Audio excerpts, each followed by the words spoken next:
La democracia y la sostenibilidad van de la mano.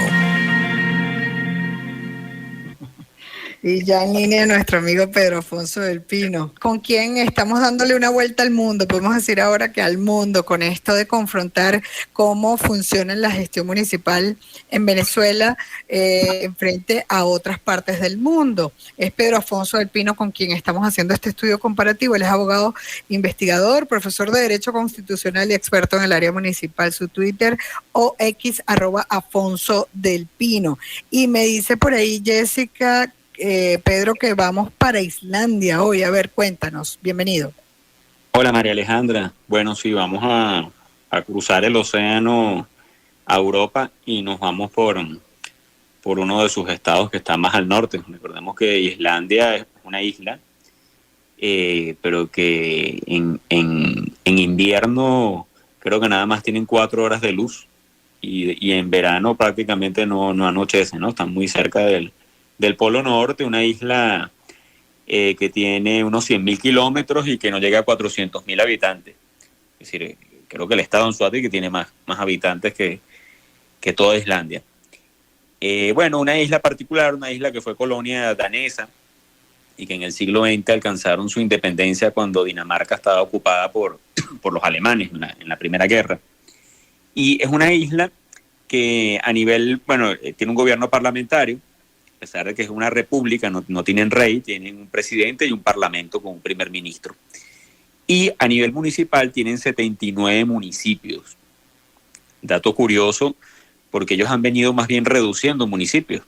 Tenían 200 y han venido en un tema de reducción municipal que ha sido, bueno, que es contrario a lo que nosotros hemos venido estudiando, ¿no? Pero ya vamos a ver que en Europa ocurre algo similar. Y en Europa funcionan bien los municipios, pero tienen un contexto histórico y un tema de despoblamiento en muchos sectores que influye notablemente en esta razón, ¿no? O sea, hay una justificación, no es el caso de El Salvador, por ejemplo. No, en lo absoluto.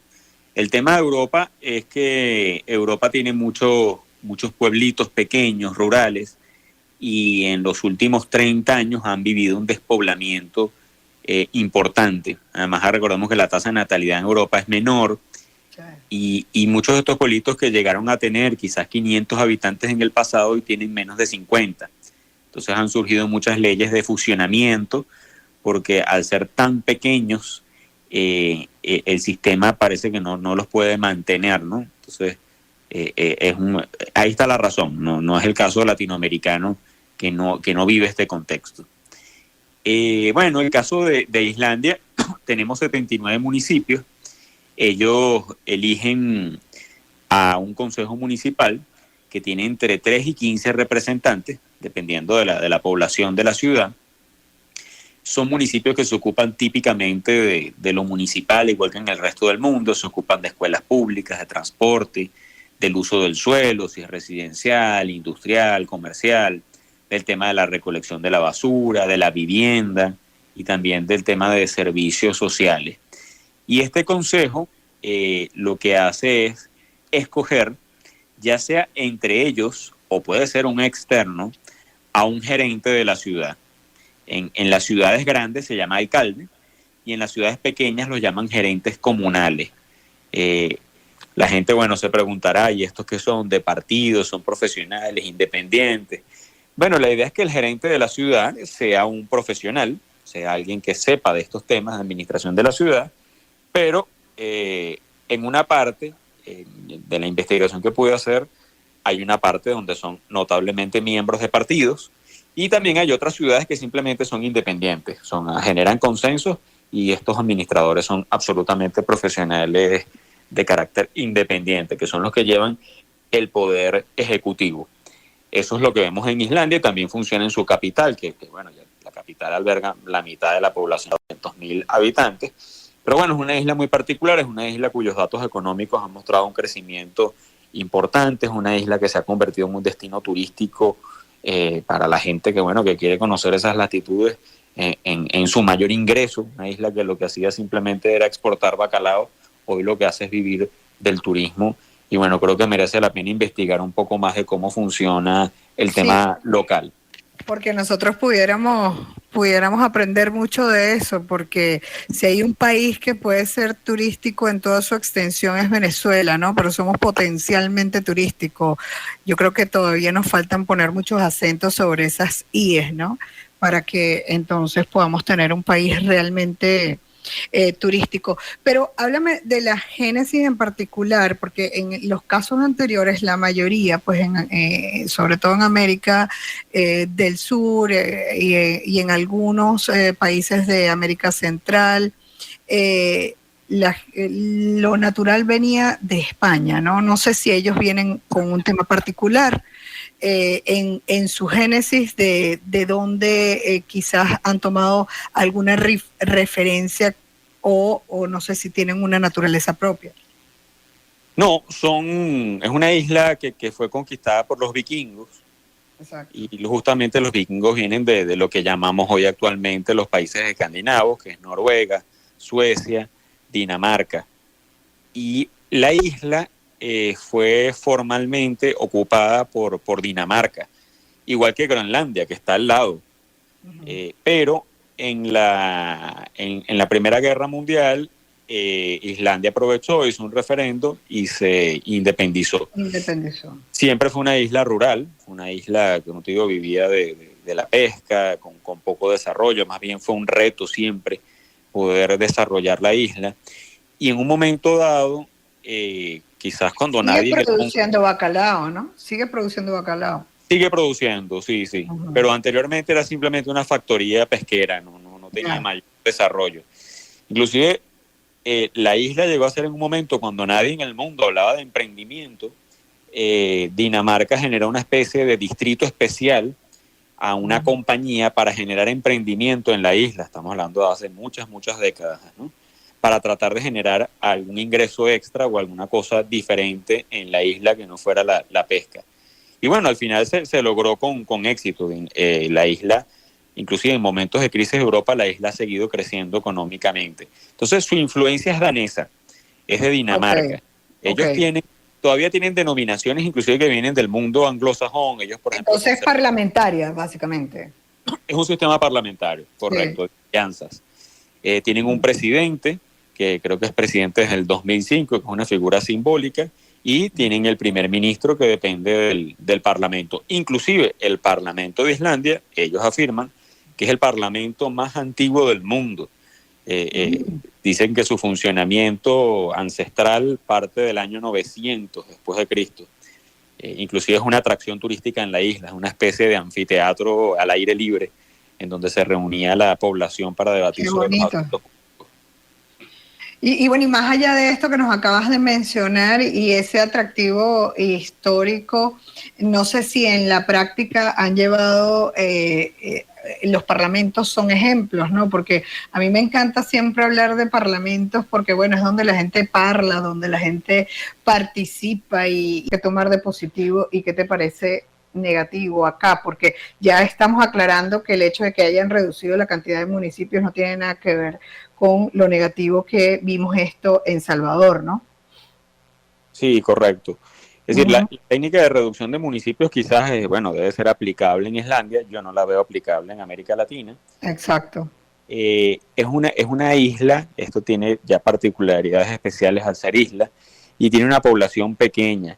Es decir, la capital de Islandia no supera los 200.000 habitantes, es decir, Cumaná es una ciudad más poblada. Entonces, eso tiene, pues, obviamente unas características especiales. El clima también les da una configuración especial a Islandia. Ya vamos a ver que en Europa la mayoría de los sistemas son parlamentarios, a diferencia de América Latina, que son presidenciales, y eso de alguna forma lo vamos a ver en el sistema local, que va a ser muchas veces un reflejo de ese sistema parlamentario en lo local. Pero y, son sistemas que están funcionando. Y lo es en Islandia, lo es en Islandia. Un reflejo. Lo es en Islandia, correcto. Sí, el ayuntamiento, el consejo municipal, la mayoría es la que define el gobierno.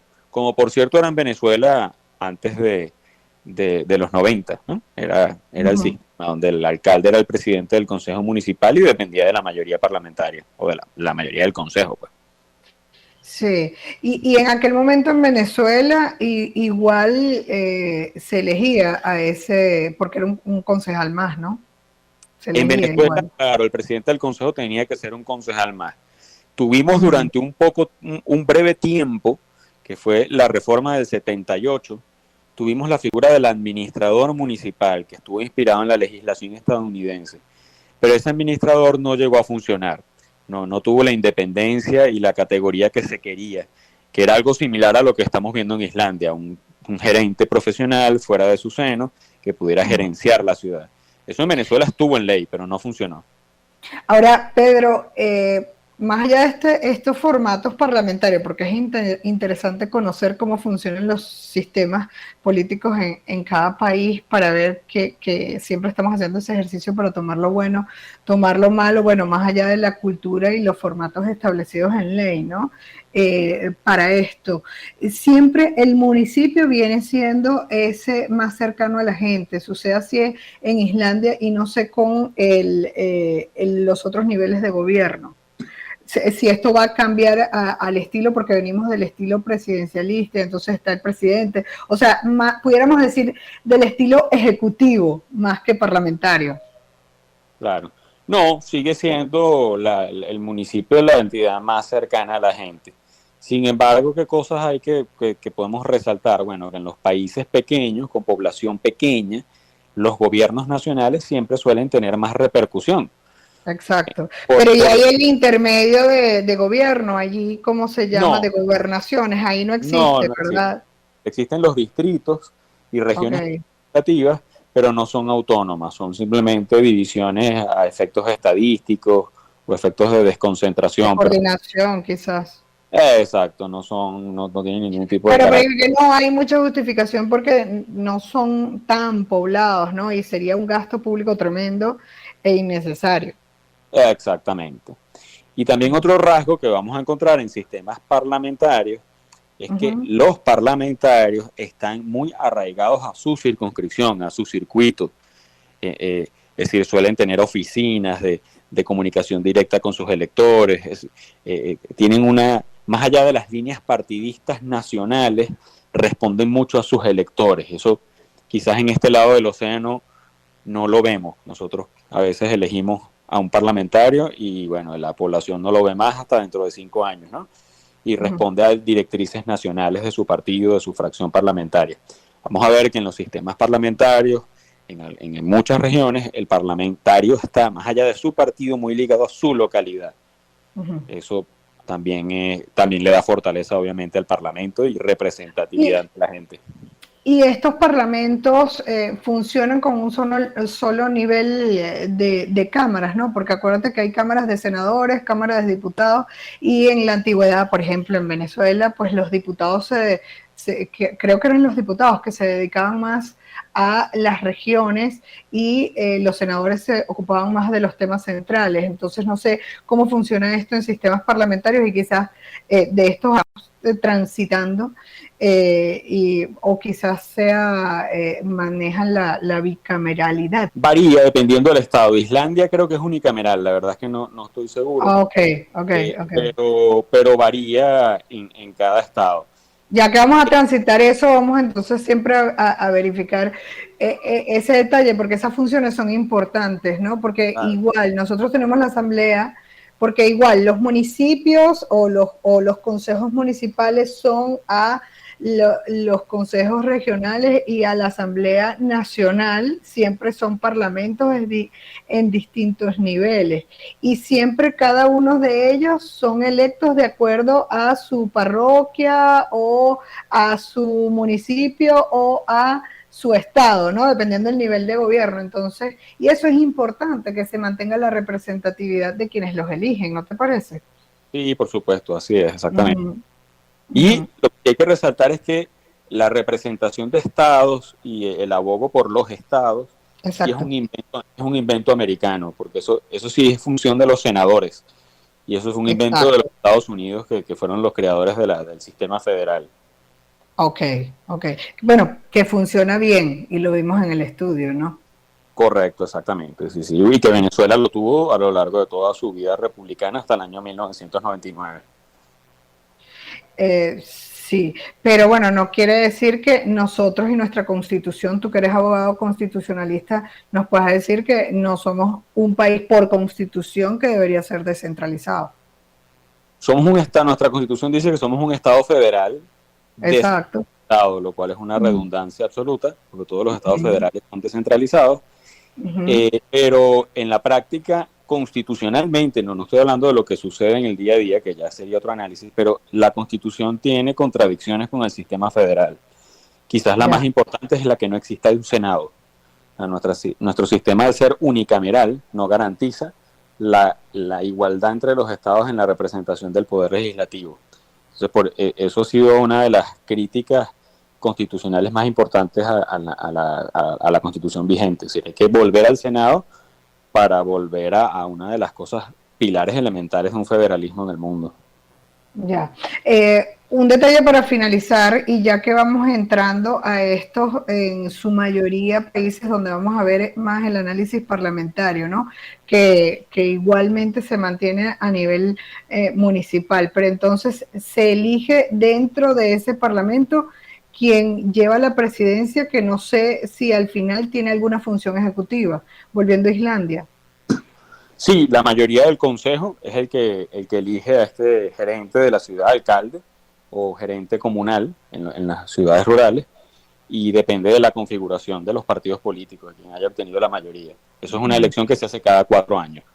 Bueno, buenísimo. Vamos a seguir conversando, no sé de qué otro país la próxima semana, pero siempre estamos aprendiendo muchísimo con Pedro Afonso del Pino, a quien siempre le damos las gracias los lunes. Era Pedro Afonso del Pino, abogado, profesor de Derecho Constitucional, experto en el área municipal. Síganlo en su X o Twitter, @Afonso del Pino. Despedimos desde la Gerencia General Juana Bellorín, Armando López y Luis Pérez desde la edición y grabación, Luis Rodríguez desde el control técnico en la coordinación de producción general del Circuito Unión Radio, Jesús Salazar. Desde la jefatura de producción de Unión Radio 93.7 FM se despide Alexandra Gamboa. Jessica Molina lo hace desde la producción general del programa. Desde la redacción de mundour.com en Anzoátegui, Saraí Portillo. La suscrita se despide desde el micrófono María Alejandra Malaver Bellorín, certificado de locución 36.581 y de productor nacional independiente 6.264. Sigan nuestras redes sociales, las de Gente y Ciudad, Twitter, Instagram, TikTok, @Gente y Ciudad ORG. Mis cuentas personales también son iguales en todas las redes, Twitter, Instagram, TikTok y LinkedIn, @Male_Malaver. Pueden escuchar nuestras entrevistas a todos los profesionales, les recuerdo, por todas las plataformas podcast o también en nuestra web genteyciudad.org. Nos despedimos, no sin antes recordarles que el objetivo es convertirnos en el ciudadano que el planeta necesita a partir de nuestra acción individual. La estrategia, dar siempre lo mejor de nosotros.